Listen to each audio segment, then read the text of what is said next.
Chosen today the topic of spiritual resilience.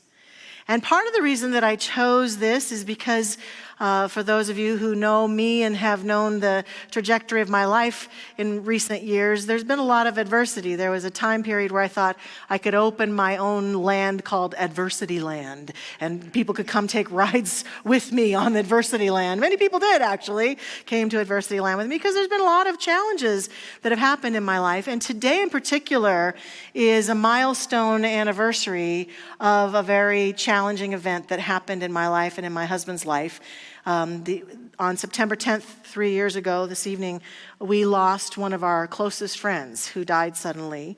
And that night, his name was Jerry, and Ken and I have known him since we were teenagers. We worked at Target at Southwest Plaza together and very much in each other's lives. And so 3 years ago, that evening, Jerry and his wife Tara and Ken and I had plans to have dinner together and go to an evening concert in the park. And when the three of us showed up for dinner, Jerry didn't show up. And so we called him and we texted him and we called him and we texted him, and there was no answer. And we got kind of concerned that something was wrong or that he'd been hurt. We knew that he'd been at his workplace, so we got in our cars and we headed to where his workplace was. And when we got there, we found him there dead, and discovered him and called 911, and Ken tried to revive him, and there was no hope. He was gone. And first responders came. It was the first night, I don't know if you remember back then, 3 years ago, it was very cold and the first snowy night in Denver that winter. So we were outside in the snow and cold, and the police, having not understanding what had happened, had to treat the three of us as though we were suspects. And so we were separated, even though we were in great trauma and we were in great pain and grief and shock. And they separated us and they questioned us and they looked at our cell phones to make sure that we had not been part of any foul play that had led to this man's passing. And after a number of hours of this, they released us and let us go, and we began the long journey of dealing with the trauma. It turns out that he had actually passed away that morning and no one knew it. It was a heart thing that just took him like that, and there was no foul play involved, but there was certainly a lot of pain in our hearts. And so I felt like the journey that I've been on around that, and then after that, a number of other losses occurred in my life, in our life, that just came and came. And it was fascinating during COVID time. None of them had to do with COVID at all. They were people exiting the planet suddenly. And I don't believe that I'm alone in this. Number one, I don't believe that I am at all alone in experiencing that kind of shock and trauma. I'm sure there are those of us in this room, watching online, who have been through something very similar, have lost a loved one, especially in the last few years, have felt disconnected, lost, confused, discombobulated, in shock about life's sudden turning, and wanting to have tools and skills and some understanding of how to be with this and deal with this. And so we yearn for a sense of resilience that can help us bounce back from something like this. And it takes time, and it takes energy, and it takes a willingness, I believe, to be present both to the human drama that unfolds in the heart and the life as it happens, as well as a willingness to be present to the spiritual truth that is at the core of us like never before. But it can be challenging because we can get caught up in one or the other. And it really can be a dance of both ends. That spiritual resilience is something that we can have, and I think is the core thing that we humans are being called to develop and nurture in ourselves, whether we're going through a good time and things are running smooth and easy and flowing, or we're in the midst of great challenge. That spiritual resilience to me is often, I talk about in classes, like the practices and the things that I do in my life on a daily basis, no matter what. that allow me to forge a path through the dense forest of life. It's a path that's familiar. It's a path that I know well. It's a path that I've tread many, many times, so that when that moment happens, that challenge occurs, I'm ready. I know the way. I know the way into the depth of my own being. I know the way to my heart. I know the way to my soul. I know the way to my essence. To me, that's spiritual resilience. And it is above and beyond physical resilience or emotional resilience or intellectual resilience. It is the core resilience that we need to build and have to rise up again. Because all human beings exist on the roller coaster of your life. Have you noticed that? It's really easy to look around at each other, even here this morning, and look around. I bet they've got it perfect. Yeah, I bet they've got it. Look at that perfect person there. I bet they never have any challenges. And my life, we can't do that because there's not a single human being that hasn't been on that roller coaster. Everyone been in their pain, their suffering, their drama, their trauma. Being this human experience, being in it fully, means that we dance with the greatest joys and triumphs of life, and we dance with some of the most challenging, painful moments of life. And it's not that it's not going to happen. It's that it will. And are we building spiritual resilience today, now for ourselves, in our life, so that when that roller coaster dips, that we can be with it powerfully and profoundly? Now, I did something that they say in the world of speaking is kind of passé, but I did it anyway because I'm just rebellious like that. I looked up the word resilience in the dictionary. And I love the definition that I found in this particular dictionary. The capacity of a person to maintain their core purpose and integrity in the face of dramatically changed circumstances. The ability to not only overcome setbacks, but to also move forward. And that is resilience. Powerful, powerful resilience that it talks about being able to rise up out of our challenges, rise forth and allow the challenges, as Reverend Carol read today, to become a part of the strength and resilience that we are as we continue to move forward in life. The late, great Nelson Mandela tells us, "Do not judge me by my success.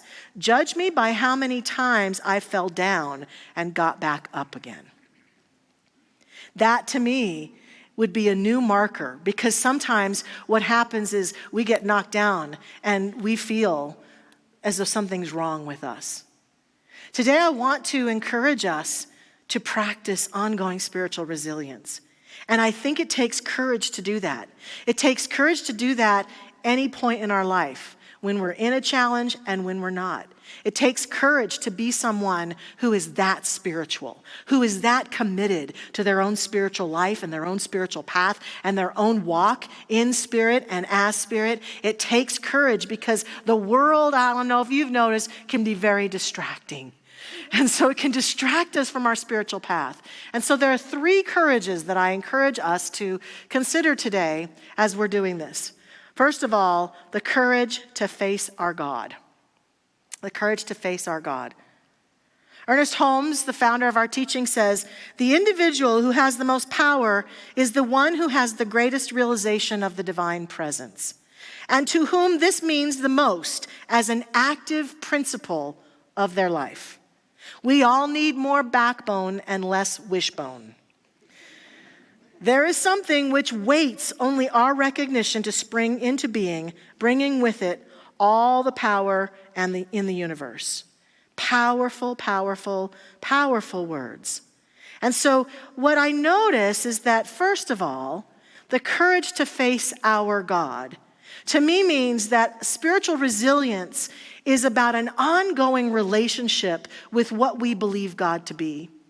While science of mind and spirit has a particular articulation of what we think God is, we think God is this presence that is permeating all creation, including all beings everywhere. Each one of us is an expression of God. We also understand that each one of us comes to that relationship, walks to it, embraces it in a specific way. Whatever our definition of God is, To be spiritually resilient means that we fully embrace that relationship, that we're actively in that contemplation and that connection on a daily basis, that we're seeking to continue to uncover and evolve and embrace and activate a deeper and deeper and deeper understanding of the divine. That's part of that pathway that we're walking to make the way for ourselves. That as we do that on a daily basis, then when we are the most challenged, we have access to that comfort, to that presence. I want to be really clear that even though we have our own definition of God, when we say God here, we never mean the guy in the sky who's watching over us and doling things out to people. We never mean that. That is not our articulation of God, although some people resonate with that articulation of God. But what I know happens in just about every faith tradition I've ever been a part of or known someone to practice is that in a powerful, profound, shocking, traumatic moment like we had with the death of our friend or other experiences, that's when human beings often are most likely to lose their faith. And the reason that happens is often because we've got a mental equivalent of our God that we kind of apply to relationships. It could be a romantic relationship or a friendship or someone you work with or you know. Have you ever thought to yourself or maybe even said to that person, if you really loved me, you would or you wouldn't, right? You wouldn't have said that. You wouldn't have done that. You wouldn't have whatever. And we often project that onto each other. And in all spiritual traditions across the planet, human beings who find themselves in pain or struggle are prone sometimes to say to God, if you really loved me, you wouldn't make me do this. You wouldn't have brought this challenge into my life. You wouldn't make me suffer like this. You wouldn't have taken that person away from me. You wouldn't have let them hurt me. You wouldn't have let that happen. If you really loved me, that would have never occurred. And because the trauma that we experienced is so painful. And then to top that off, the trauma of believing that there's something out there that gave us this pain and is making this happen to punish us or because we're unworthy or we're unlovable or we're not good enough or whatever story we're telling ourselves. And so we then become prone to turn our backs on God. We lose the courage to stand in the face of the divine sometimes in our most painful moments and say, what is this about? What is going on? What's here for me? How can I be with this? Help me, guide me, be with me. I am a sanctuary for you, as Laura was just singing. We abandon God in those moments. And therefore, we abandoned the depth that can be there for us, even in a moment like that. And then we miss some of the greatest stuff. And we miss the opportunity to step more deeply into the power of our soul and the power of our journey and the opportunities that exist even in the most challenging times that we could face. We then are even more tempted to make other things our God.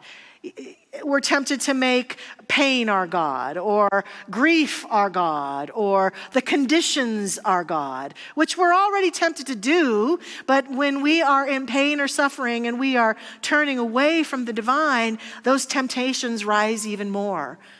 I think that's why in the Judeo-Christian Bible in the Old Testament, when Moses came down with those commandments, the first one that was etched on the stone said, "Thou shalt have no other God besides me."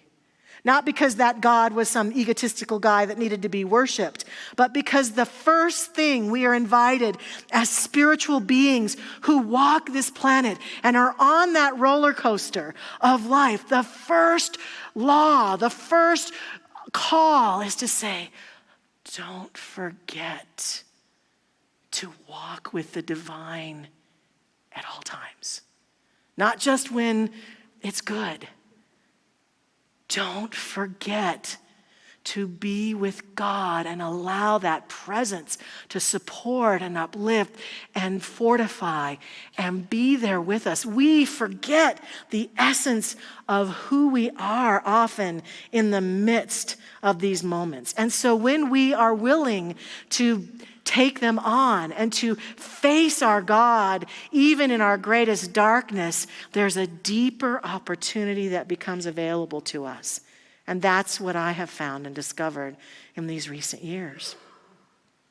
And the next courage I invite us to look at is then the courage to face our stuff, to look at what's happening, that human realm of how we're feeling, and to be with the feelings we're having and the thoughts we're having and the grief we're experiencing and the pain that we're with, and not to push it away or to pretend it's not there, to be fully with it.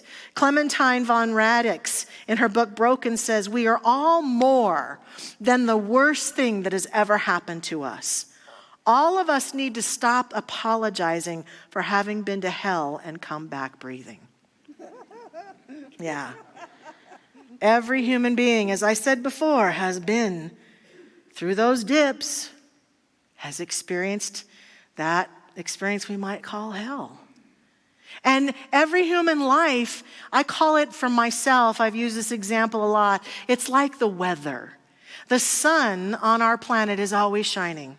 We don't lose faith in the sun, do we? We know the sun is strong and powerful, and its light falls upon all beings, the good ones, the bad ones, the happy ones, the sad ones, the ones with integrity, the ones without integrity. The sun is no respecter of persons in that regard, shining its light on all beings. And every being, every day, every place, there's weather, isn't there? There are clouds. Today it's a very cloudy day. It's very apropos because it felt like that was my life for a long time. The constant clouds that appeared to shroud my belief or my ability to see the sun there. But I never, ever doubted the sun being there.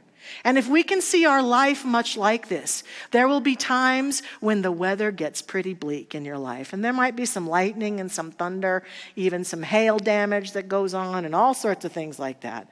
But behind that sun, or behind that weather, behind those clouds, we recognize, we honor that wholeness abounds, that the light is there, and that the power of the divine is there. And we can hold on to that, and we can see those clouds moving through our lives and be in the weather just as it is, and be with it and befriend it and embrace it and know that this too shall pass. The great Brené Brown says, "Our job is not to deny the story, but to defy the ending, to rise strong, recognize our story, and rumble with the truth until we get to a place where we think, yes, this is what happened. This is my truth, and I will choose how this story ends." That's resilience. I'm not taken down by my story. My light is not impacted by my story. My spiritual connection is not impacted by my story. My story is a part of who I am. The things that have happened are a part of who I am. And if I allow myself to hold them in this holy, sacred way, they become integrated into me in a way that empowers me to be profoundly present to myself, to my God, and to other beings on the journey. And that's the last courage. To be of service, to have the courage to be of service, which can sound really difficult. I know in the throes of the darkness and grief that it was really hard for me to articulate how to be of service. But at the same time, I know that every study I've ever read indicates that when we serve, even in the littlest way, that the chemistry that is launched in our brains and our bodies helps us to be more resilient. And so I knew that it was important, but I wasn't in a place where I could say, I'm going to go out and give 4 or 5 5 hours a day to people and be of service. So I sought for other ways that were more elegant and aligned with what I was going through. And one of them happened to be the grief programs here at Mile High Church. I took the grief class with Dr. Patty twice. And the reason that I did that is because I could go into that class and I could fully express my grief with people who totally understood and got it. And then I could be with them as they did the same thing. And that we could stand together and walk together hand in hand and heart to heart and be with each other. And so one of the key things about the challenges we face is that part of how we be in service is to get help and support others who might be going through what we're going through ourselves. It made a huge difference in my life. And I began to use a spiritual practice that we've talked about quite a lot. In fact, I pretty much carried around Pema Chodron's book, When Bad Things Happen, or something like that. I can't remember now. I carried it every day, and I've not been carrying it for a while. And she talks about the power of being the bodhisattva and standing on the top of a hill, and how we tend to want to escape the negative things of our life and go up higher. And this concept says, but what if you don't do that? What if instead of trying to escape the pain and escape the suffering and escape and get away from it, you dive fully into it on behalf of yourself and other people? And you become a change maker, a transmuter, a transformer of not only your pain and suffering, but the pain and suffering of anyone else who's experiencing what you're experiencing. And I found that this Tonglen practice, which Pema Chodron teaches, and His Holiness the Dalai Lama says is one of the most powerful spiritual practices, gave me that ability to recognize that I'm not alone. The class did that, and this practice did that. That there are other people going through loss like I am, and I could be of service to them in my spiritual practice, in my meditation process, in my own journey, that I could support them powerfully and joyfully. And indeed, today, to invite us to build spiritual practice, we're going to do that practice together, the Tonglen practice. It's about the willingness to instead, in some spiritual practices, there's a notion that I breathe out pain and I breathe in light. And it's not that that's bad or wrong. That's a fine spiritual practice. In Tonglen, it's quite the opposite, though. It's the willingness to charge my own heart today, now, this moment. To see and to perceive my heart as a holy, sacred sanctuary, a place within me that can transmute all pain and suffering, my own or anyone else's. Because my heart is pure and my heart is sourced by the divine at all times. Even though my heart may be broken with the loss I've experienced, or a betrayal, or a sadness, or something I'm seeing going on in the world that just hurts so much, I can know that the reason my heart hurts like that is because I love. Because there's so much love there in my heart. And I can choose to bring those issues of pain into my innocent, holy, sacred heart and breathe and transmute them and breathe the light of compassion back out to them. So in other words, what I did in practicing Tonglen is I would sit, and I invite you now to join me too. If you want to close your eyes, you can. If you want to place your hands over your heart, you certainly can. Otherwise, you can just sit and become still with me and just breathe and feel that light charging up the heart. Feel at the core, the essence, that there is a soul, an eternal aspect of each one of us that is constantly breathing through our heart. That every breath we take is the breath of aliveness, the breath of saying yes to life over and over and over and over throughout every moment of our existence. Feel the power of the muscle of the heart that beats every moment of our life. Feel the power of the energy of the heart. And what we're going to do in this practice is, in a moment, we're going to breathe in different qualities that I will invite us to breathe in. And we're going to breathe those into our hearts. We might want to see it as like a steam going into the heart or energy going into the heart. And we're just going to hold our breath for a moment when we do that and allow the heart to transmute it, and then breathe it back out as love or compassion or healing to those that we are working with. So for example, let's use grief right now. And let's do this with anybody who's watching this service now, online, in the days ahead, because in that place where we're beyond time or space, we're always connected. So we are going to breathe in any grief or sadness or sense of loss that exists for anyone experiencing this service right now. So we breathe it in. And we allow our hearts, we hold our breath for just a moment, and our hearts transmute it. And as we breathe it back out to those people, we breathe out compassion and love.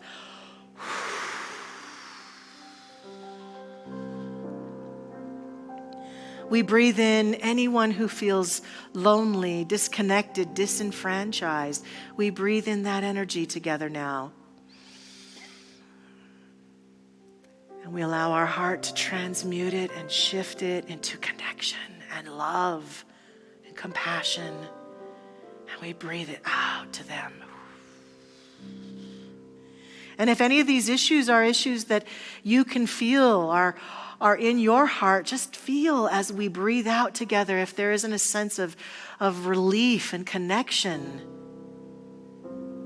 Breathe in light, breathe in the issue of unworthiness. Anyone watching this service who feels unworthy right now for any reason, and allow the heart to transmute that into the spiritual worth and light of beingness that each one is as we breathe that back and out. And let us go global for just a moment as we contemplate people who are suffering from violence in the world, whether it be wars that we're aware of, such as Ukraine or any other country, or a experience of an earthquake, such as in Morocco, or anywhere where people are feeling lost or suffering or confused or in shock. And we just breathe all that in. And allow our heart to transmute it. Love, love, love. You are not alone. And we breathe it back out to them.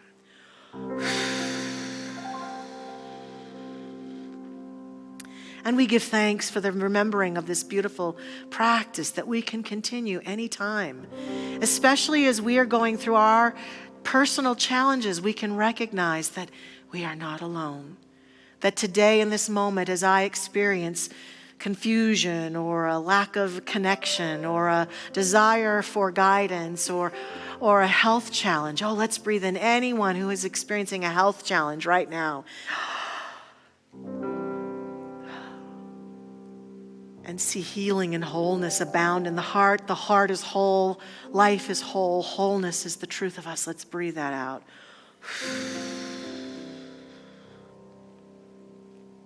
That whether we're driving a car or we're sitting quietly someplace, we're waiting for an appointment to start, we're in a space where we just are feeling disconnected, we can do this practice at any time.